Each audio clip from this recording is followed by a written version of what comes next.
If you feel like your body has betrayed you, like pleasure is something reserved for other people, something you have to earn, or something you're always getting wrong, this little corner of podcast land is for you. I'm your radical, rageful mama bear, fiercely defending your right to feel good in your body and also offering unsolicited TED Talk energy from someone who has studied pleasure like her life depended on it because, well, it did. Here's the truth. Pleasure isn't a side dish, it's not fluff, it's not luxury, it's your body's way of saying, I'm alive, I belong, and I have power. Welcome to the Nature of Pleasure. I'm Nicole Siegel, certified sexological body worker and creator of the Body Compass Method, and this is where we unravel the quiet codes of your body, the hidden intelligence beneath desire, and the organic rhythm of your erotic nature. Healing your relationship with sex isn't actually about getting hornier. It's about becoming intimately okay with every single sensation and emotion that you are experiencing right now.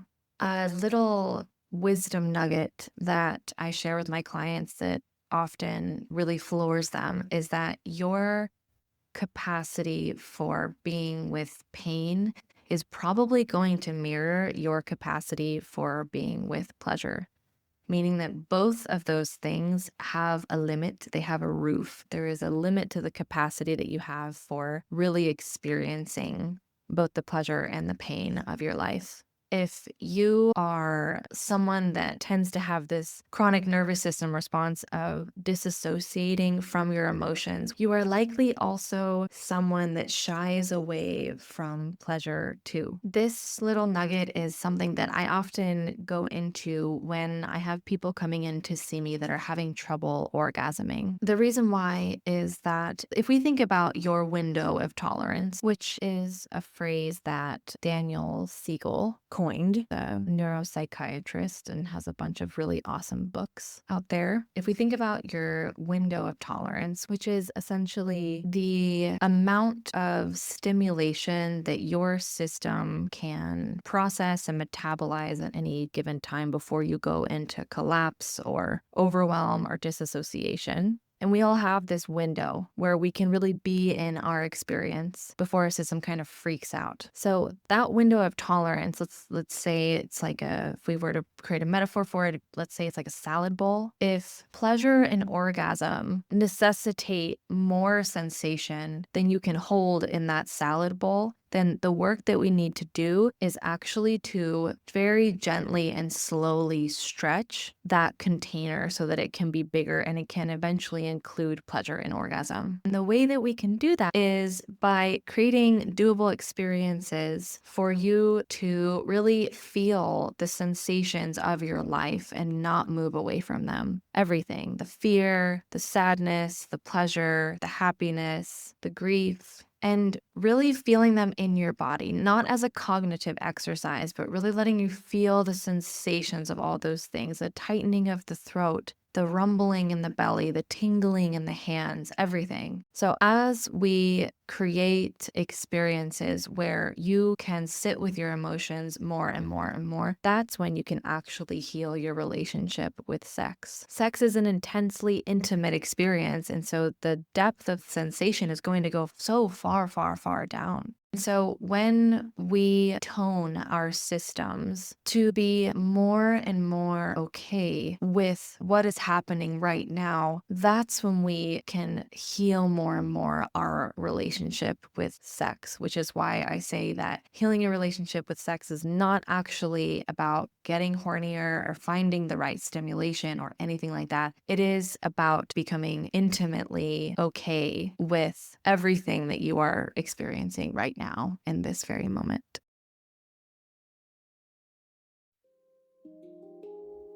If you are tired of feeling like the only one doing the emotional labor and trying to keep the erotic charge alive, as seen by you literally being here listening to this very podcast, this offering is for you.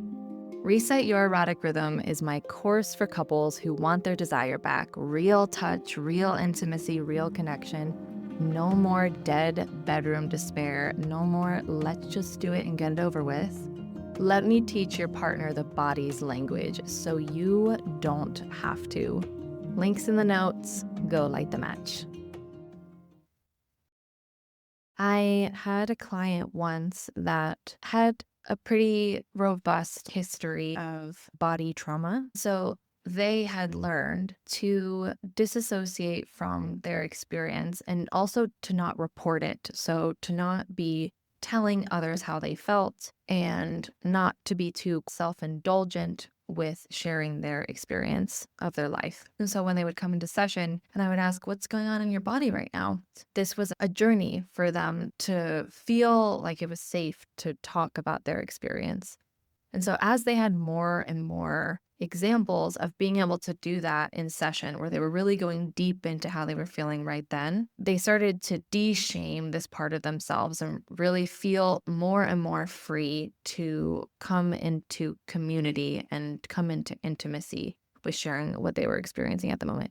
And then this very interesting thing happened. When they, in between sessions, they were home and they were doing one of their household chores, and one of the appliances started acting up, and they were actually able to experience the rage of fighting with this stupid little LED screen. They allowed themselves to vocalize it. So there was a scream or a grunt. That was an incredibly transformative moment for them because they were feeling the depth of their lives. They were feeling the sensations as they were coming up. As this was happening in the 2 weeks between our sessions, they were starting to notice that their arousal was increasing and that they were having more and more fantasies about becoming intimate with their partner. This is something that I see over and over again with my clients, is that not only this piece about being intimately okay with your reality, but also that our systems are this very logical, our bodies are this very logical self-organizing system that will regulate itself and is very hungry for new experiences. When you get a little bit of novelty into the system, you experience safety in a situation that you've never felt safe in before. Your body can start to make different decisions given the same old circumstances. So it's not like this client decided that they were going to feel something about this household appliance. They just found that they were able to do that, and they were just naturally orienting more and more towards their eroticism and their pleasure because the body is magic. It's complete magic. All we have to do is let it do its thing and create space for it to wiggle through all of the processing it needs to get back into that ecstasy of living. Pleasure isn't extra, it's everything. If something lit you up today, don't ignore it, follow it. The show notes are where the next steps live. Free practices, deeper dives, the good kind of homework. Until next time, stay soft, stay sharp, and stay in your body.